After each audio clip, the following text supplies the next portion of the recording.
Tumigil ka na sabi, diba? Di ba sinabi ko, tumigil ka! Tumigil! Tayo ka na naman, umiiyak ka na naman, lagi ka na naman umiiyak! Tumigil ka na sabi, Diyos ko!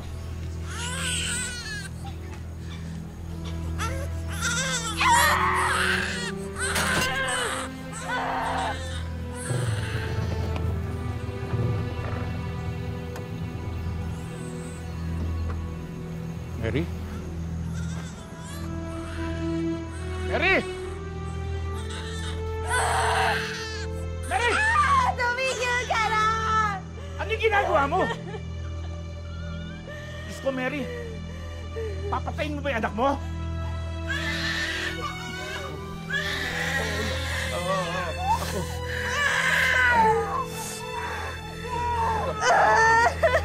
Hindi ko pababayaan ng lolo. Tana.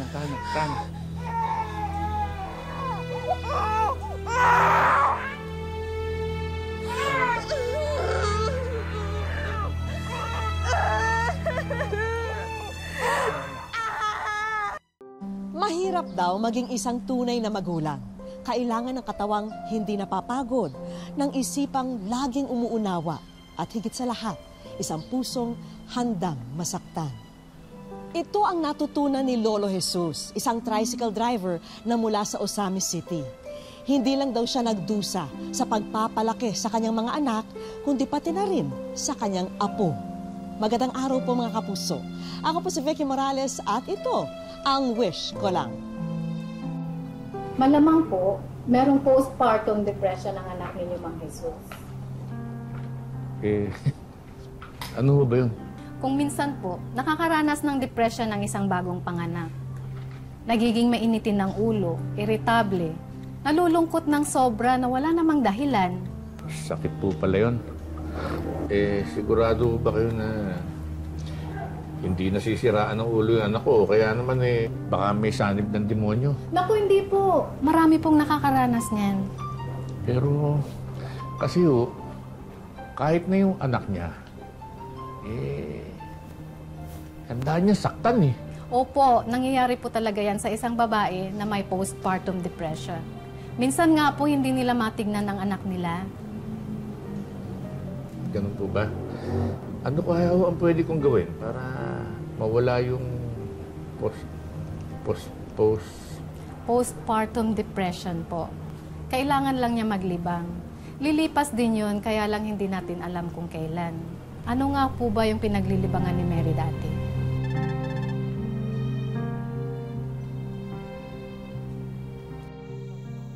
Saan kayo, miss? Gandang umaga ho, Manong. Magandang umaga. Doon ho kayo sumakay sa nasa unahan. Nakapila ho kami. Sa inyo ko gusto sumakay. Naku, hindi ho pwede. Magagalit ho sila. Yung mga nasa unahan. Oo nga ho. Kaya mo may pili. Doon na kayo sumakay sa bandang unahan. Di bali na lang ho, maghintay na lang ho ako.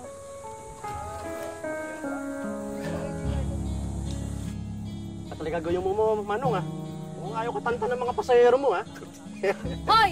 Ano sinasabi mong gayuma dyan? Kay Manong ko gustong sumakay. Hindi siya kagaya mong bastos. Hindi rin naniningil ng sobra. Sige na nga ho, isakay nyo na to. Baka mampas naman ako ng payong nito, Okay lang ba sa inyo? Wala na ho. Sakay nyo na yan. Yeah.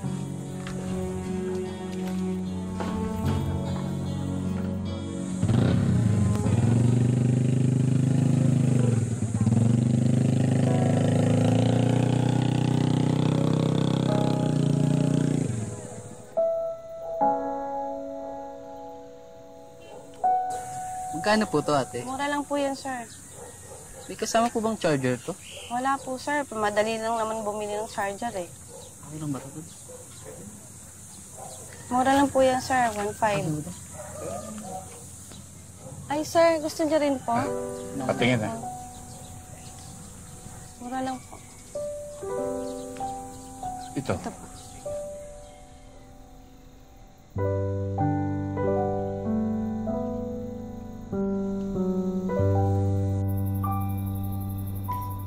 Kamusta naman ang araw mo, anak?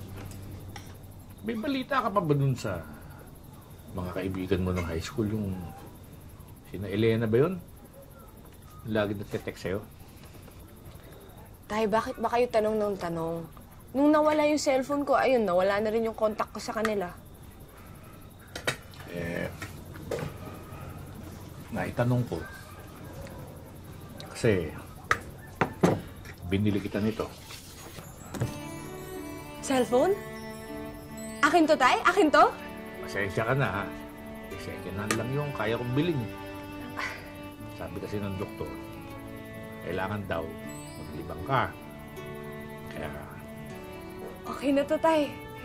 Kahit hindi masyadong high-tech, okay na. Pero, Tay, dapat bibilan niyo ako ng load para makapag-text naman ako. sige, sige. Ako na bahala sa load. Sige na, sige na. Tapos na natin itong hapunan natin. Sige, Tay. Babalik lang ako. Wait lang, ha.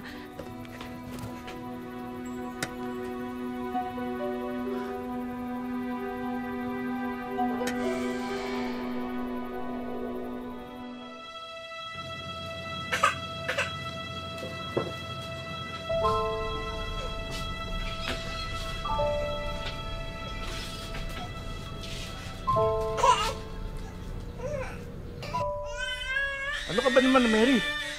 Hindi mo man lang mapalitan ng diaper yung sa Angelito. Abay, naliligo na sa ihi niya yung bata. Sana malunod na yan sa ipin niya, no? Abay, sumusobra ka na, ha?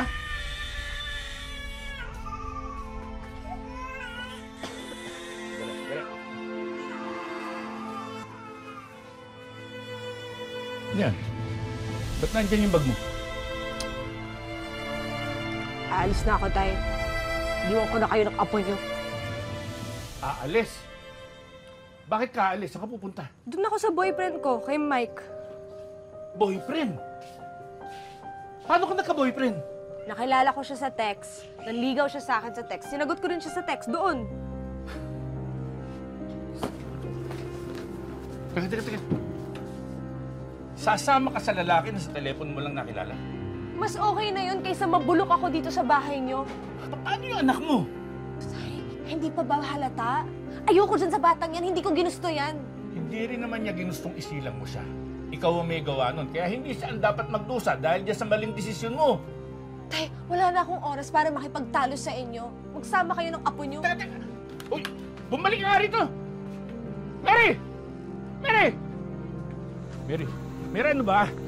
Mary! Bahala na kayo dyan sa apo niyo.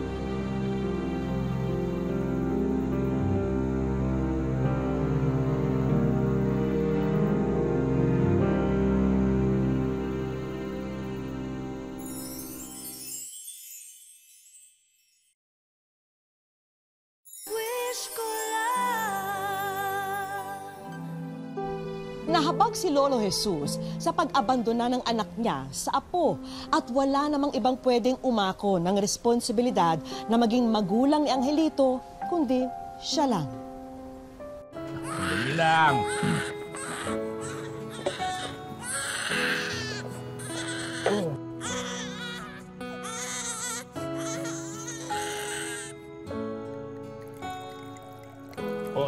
Sandali lang yun. Ay, yan, nasobra tuloy.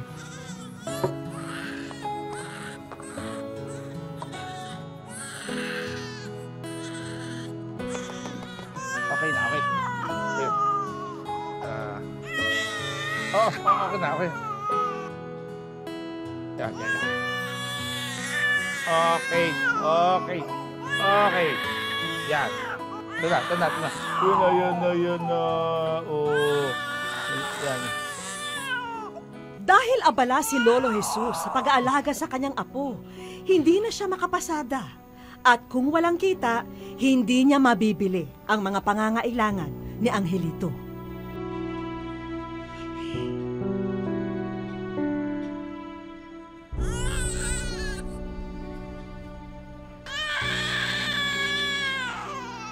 Uy. Tsaka na anak, ha? Pero hindi ko talaga kayang alagaan yung pamangkin mo, eh. Saka hindi rin ako makabiyahe dahil sa kanya, kaya hindi ko rin mabibili yung mga pangangailangan niya. Wala naman pong problema doon, Tay. Pamangkin ko naman po itong si Angelito. Kaya lang, Tay, alam niyo naman po magsasaka lang ako. At wala po akong may bibigay na magandang buhay sa kanya. Papadala naman ako ng pambili ng gatas at saka diaper niya. Para hindi mo nalalahanin yung gastusin. Hindi lang yun, Tay. Nag-aaral na rin po yung mga anak namin ni Rosa. At isa pa, parehas po kami nag-aanak buhay. Kaya wala rin pong magbabantay para alagaan tong si Angelito. Siguro naman mas magiging maayos yung buhay niya dito kaysa sa akin. Hindi ko naman siya pwedeng isama doon sa pagpasada ko. Sige po, ako na lang pong bahala sa kanya. Apo, pasensya ka na ha. Hindi kita talaga kayang alagaan eh. Sinubukan ko. Ginawa ko na lahat pero parin mo ko ato ha. Dito ka muna. Sige na. Huwag na niya. Papasada pa ako ha. Sige, Tay. Ingat po kayo. Tama na.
Tay! Mabuti po dumating kayo. Bakit ano Si nangyari? Angelito po nalaglag sa stroller kanina. Sakay mo rito. Pa-check up natin. Dali nyo. Sakay na, bilisan mo.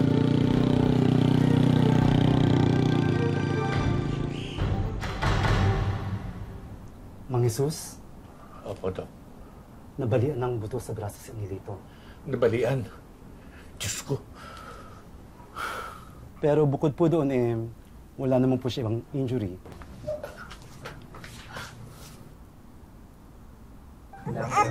Mula ngayon, ako na magbabantay sa'yo, Angelito. Hindi kita pababayaan kahit anong mangyari.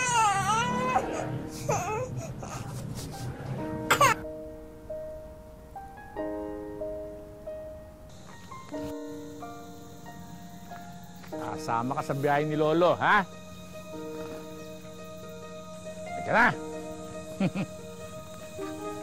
Teka na po, dito ka. Natin. Ups! Yan. Yan ang baby. Okay.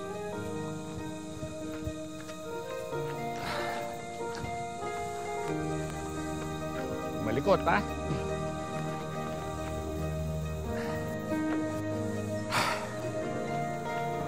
Natin po kakasin Lolo, ha? Yan. Tama, ha?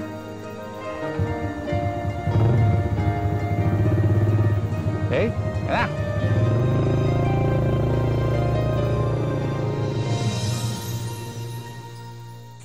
Parang namatumal ngayon, no? Oo nga eh. Pasahero, Oh, ka na. Ha? Oh, dali lang, ha?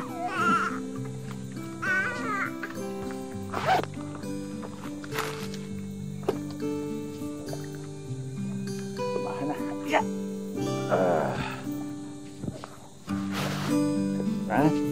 Dede. Doon. Mang Jesus, nangingilam ako, no? Pero bakit hindi nyo ibigay sa DSWD yung apo mo? Kakasakit lang nga dito. May harapan yan. Mainit. Mausok tsaka maingay.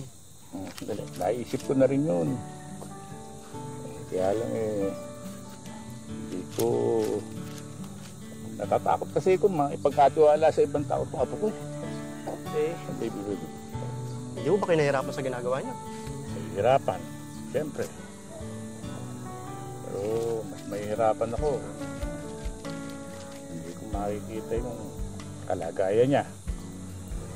Mag-aalala ko palagi. Teka. Last na nga pala ito, wala na kaming tubig. Aalis muna ako bibili lang kami ng tubig, ha? Hindi, Huwag na po, meron po ako dyan. Hindi ko pa naman po nainuman eh. Dali lang po, sandali lang po. Saan ka? Oo, Mang Sus. Hindi ko naman nainuman to. Sige. Babayaran ko na lang. Hindi, huwag na po, Mang Sus. Okay lang po. Sigurado ka? Oo, okay lang po. Gabitin na po yan. Sige, salamat. Pakihawak ka. Sige po. Ito pa. Ito na. Nagwawala, oh.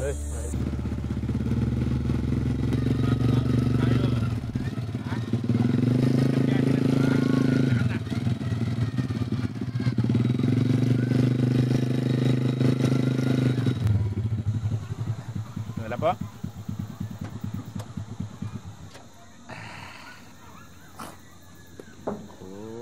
Manong, ito pong bayad. Salamat po. Ang cute-cute naman ng apo mo, Manong. Salamat po. Ang puti-puti. Ang cute din ho ng lolo niyan. Oo nga, bagay na bagay. Manong, ito po para sa bata. Tanggapin niyo na po, Manong. Sige na po. Okay lang. Salamat po. Napaka-cute ho talaga niya. Cute din ho yung lolo eh. Opo nga, kamukha niya talaga. Salamat po. Okay, Ito salamat marami. po, Manong. Huwag ka na umiyak. Angelito ho pangalan niya. Ay, Angelito. Bye-bye. Angelito, bye. Thank you. Bye-bye. Salamat po. Huwag ka na umiyak. May pambili na tayo ng gatas mo. Ha? Pwede na tayong di bumiyahe. O, teka. Alis na tayo.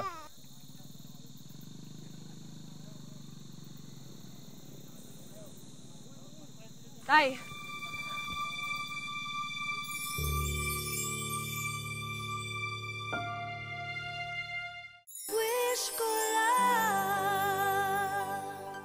Tay! Ano ginagawa mo dito? Kukunin ko na yung anak ko sa inyo, Tay. Hindi ko bibigay up ko sa'yo. Tay, anak ko pa rin siya. Nawalan ka na ng karapatang kay Angelito nung lumayas ka. Tay, pagbigyan niyo naman ako. Gusto ko lang makabawi sa kanya. Nagmakaawa ako sa'yo, huwag mo siyang iwan. Pero pinili mo pa rin yung kalagayahan mo kaysa sa kapakanan ng anak mo. Hindi ka bagay maging magulang. Ikaw ang nagdala sa kanya ng 7 na buwan. Ikaw ang nagluwal sa kanya. Pero hindi sapat yun para tawagin mo ang sarili mong magulang. Ang tunay na magulang, handang isakripisyo ang kanyang sarili para sa kanyang anak. Handang maghirap. Handang ibigay ang lahat ng meron siya para sa kanyang anak. Anak ko pa rin siya. At kukunin ko siya sa ayaw at sa gusto niyo, Tay. Hindi ko siya ibibigay sa'yo. Oh, pre, di ba? Yung anak ni Mang Sus yun. Babae, oo. Tara, tulungan natin. Huwag ka lalapit. Hoy, pare! Yan, sa'yo!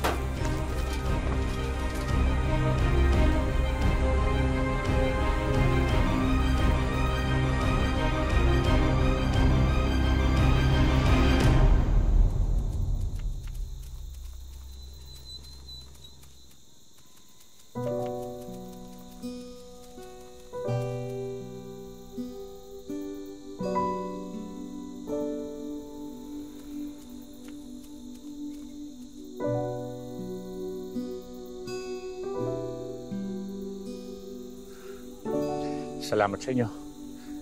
Maraming salamat.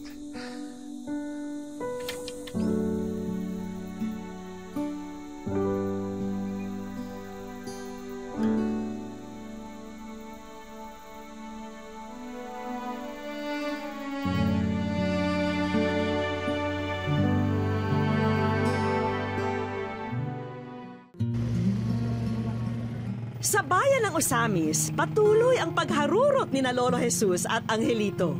Ang tricycle ng matanda, pangalawang tahanan na ng kanyang apo. Hindi na kasi mabilang ang mga pagkakataon na dito mismo sa tricycle ipinaghele at nahimbing sa pagtulog ang kanyang apo. Bagamat may pangamba ang bawat biyahe, walang ibang maisip na paraan si Lolo Jesus. Sa akin, parang mahirap pero maraming natutuwa kasi nakakita nila yung motor tumatakbo na may duyan. Tulad nito. Yan, may laman ng bata. Sabi ko sa kanila, ang Panginoon na lang po ang bahala sa amin. Mahalaga kasi ang bawat pasada ni Lolo Jesus. Dito kasi nakasalalay kung matutulog sila sa gabi na busog o kaya naman ay kumakalam ang sikmura. Ang hirap talaga kapag hindi itong nasakyan ko. Wala akong pambiling gatas. Hindi ako nakapamasada. Hindi na rin maikubli ni Lolo Jesus na nakakaramdam na siya ng panghihina dahil sa kanyang edad. Kaya hindi malayong dumating ang araw na hindi na rin niya maaruga ang pinakamamahal na apo. Sa ngayon, tila sinusulit ni Lolo Jesus ang bawat sandali ng pagsasama nila ng kanyang apo. Isang paraan niya raw ito para pansamantalang makalimutan ang kanyang pagod at panghihina. Babang bato! Babang bato! Babang bato! Magtatatlong taon pa lamang si Angelito, samantalang si Lolo Jesus naman magsisitenta na ngayong taon. Kung ang interview na ito ang maging tanging paraan para makilala siya ng lubos ni Angelito balang araw, nais niya raw lubusin na sana ang pagkakataon. Huwag mong kalimutan.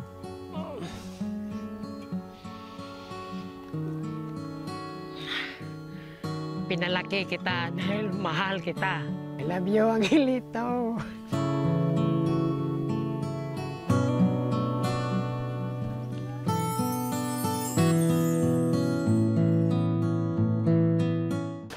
Lolo Jesus, maraming salamat sa pag-alaga mo sa akin, ay. Dahil mo dyan, ikaw ay nasa wish ko lang. Wish ko lang. Siya si Laika, ang pasaherong nag-upload ng video ng maglolo sa social media kamakailan lang. Gusto ko lang po kasing matulungan si tatay kahit sa hindi material na bagay. Ngunit gusto ko lang po na, alam ko kasi na may ibang tao na mas makakatulong pa kay tatay. Siya ang aming magiging kakutsaba para naman paligayahin ang maglolo sa araw na ito.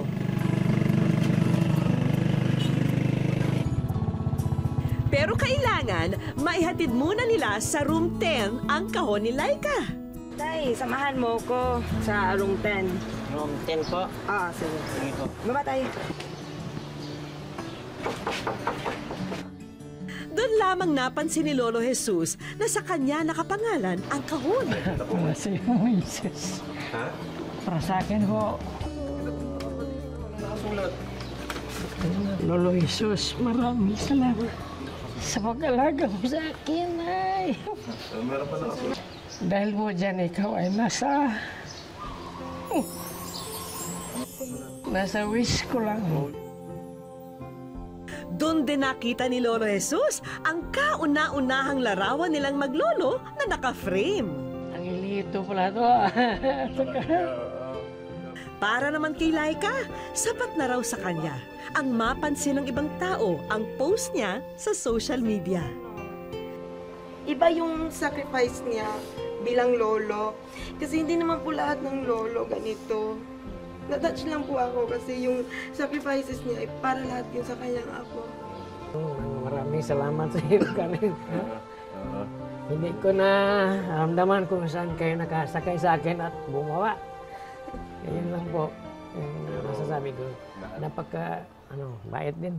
Simula pa lamang ito, Lolo Jesus. Kanina pa kasi naghihintay sa inyo ang mga kaibigan natin mula sa munisipyo ng Osamis para sa sangkatutak na regalo. On behalf sa local government unit of Osamis City, may certificate ko na ibibigay sa to certify na si Angelito ay pwede nang mag-enroll sa Child Development Center. Salamat po. Maraming salamat po. Malaga po ito para sa apo ko, ang tulong na to. Kaya maraming salamat. Dito, mababantayan na si Angelito, matututo pa siya. Ang certificate na ito ay nagpapatunay na ikaw ay karapat-dapat bigyan ng tulong para maayos ang iyong tahanan, para may matuluyan kayo at ng iyong apo na maayos. So, ito po, nagpapatunay. Ito po, laking tulong ito sa akin. Kasi po, malapit na tumataong bahay ko. So, yun. Kaya maraming salamat din sa iyo. At lalo na sa, sa local government natin. Tatay Susing, ito ang certificate. Ibigay sa inyong livelihood assistant. Malaking tulong na ito, Tatay. Salamat po. Pati puhunan sa bagong negosyong nais niyong pag-aabalahan. Ba na kakalain niya, may nasa likuran ko palang tumutulong sa akin. Pati ang pensyon nyo bilang senior citizen, inaasikaso na rin ng mga oras na yon. At magkakaroon ka ng 500 pesos every month. So matatanggap mo ito every 3 months. So total of 1,500 para sa maintenance mo, sa gamot at gatas. Tanggapin mo itong tayo. Okay, salamat po. Social pension. Kaya ito lang masabi ko, napakaraming salamat sa lahat po. Yan po ang masabi ko. Hindi rin namin nakakalimutan ang mga pangunahing pangangailangan niyong maglolo tulad ng pagkain, gatas, vitamins at mga damit. Tinan mo yung kutsi mo. Napakaraming salamat po. Yung tulad na yun. Nakita ko naman ang tulong. Ang dami naman itong pagkain. Nangako ko sa mga tao na mamahalin ko si Angelito sa habang buhay. Hanggang makakayog pa ngayon. Maswerte raw si Angelito at may lolo siyang hindi siya pababayaan.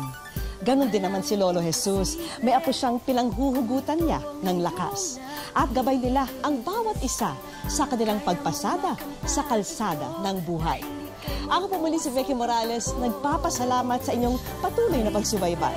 Dito po sa Wish Ko Lang.